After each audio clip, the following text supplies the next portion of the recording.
What is your favourite song you've made so far? It's a tough one because obviously different songs have different meanings and different sort of feels to them. Whereas because it was my first song, and I genuinely still think it is definitely one of my best, just because of the way it was written and the way it comes across, is Releasing Skeleton.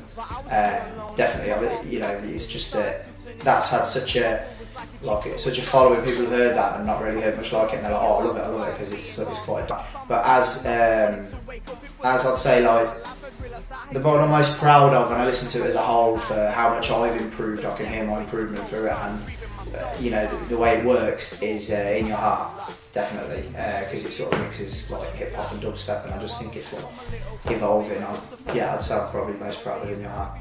What's the song about? Another morbid one. It's about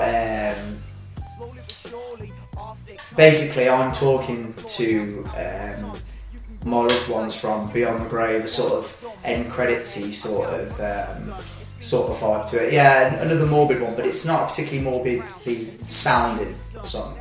Whereas the content's dark, the song itself it sneaks past you a little bit. You know, it's not until you really listen to the lyrics you realise what it says. So it's quite subliminal.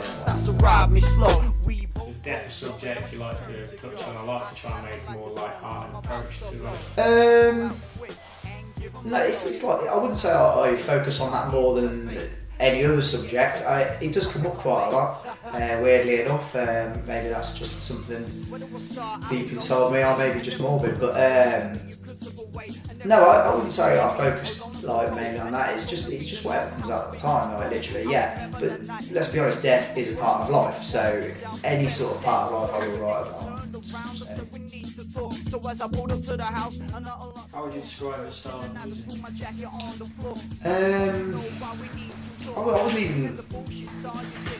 I wouldn't even put I wouldn't say I'd put a specific genre on what I do. Like, genuinely, you know, there's so many influences from everything. Storytelling, to a certain extent, even tracks where I haven't gone in the sort of narrative way. There's always a sort of a start, a middle, and an end to them all. There's always sort of, you know, they conclude with each other. So I'd say if there is such a genre as storytelling, I suppose I'd class it as that. I don't know. Yeah. Is there anyone in the industry you would say that's similar to? At the minute, other than what Plan B's done with his latest album, even though it's not rap, the whole album is like sort of narrative through like a character, a certain story.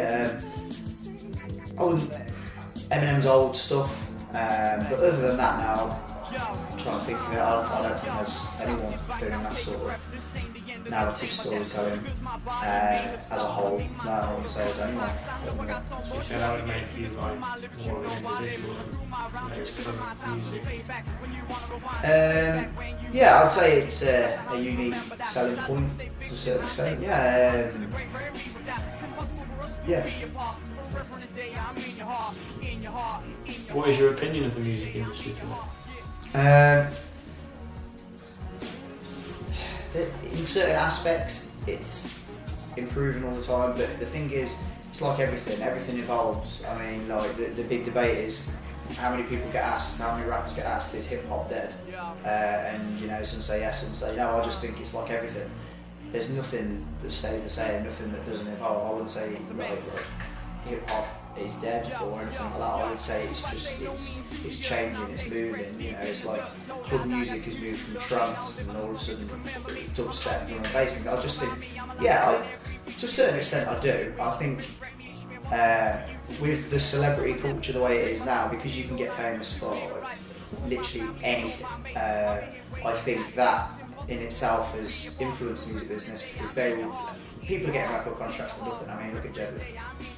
You know, it's music for music's sake. So yeah, the standard to a certain extent is lower, but I'd say there's still definitely good music. Do you think it's harder for musicians to get anywhere in the music industry due to the fact that people have music contracts just to get money rather than to make good music? I think it's harder to get noticed with substance than it is just to get noticed. If you wanted to make something, you could just go out. You know, you could write an album off 2 or 3 catchy songs. They don't really have any meaning. They don't really have much effort to them. But for their own right, they will get pushed and they will get radio play because they're sort of sugar coated and you know they're just what people. It's easy listening. You know, it can be played on the radio. I think it's harder to get noticed with substance nowadays. Definitely. It's all. If you notice, the underground artists are the real raw artists, but there's a reason why they're underground artists. So yeah, I'd say if you want to make something of substance, it is harder to get ahead now. Why do you think nobody's interested in substance?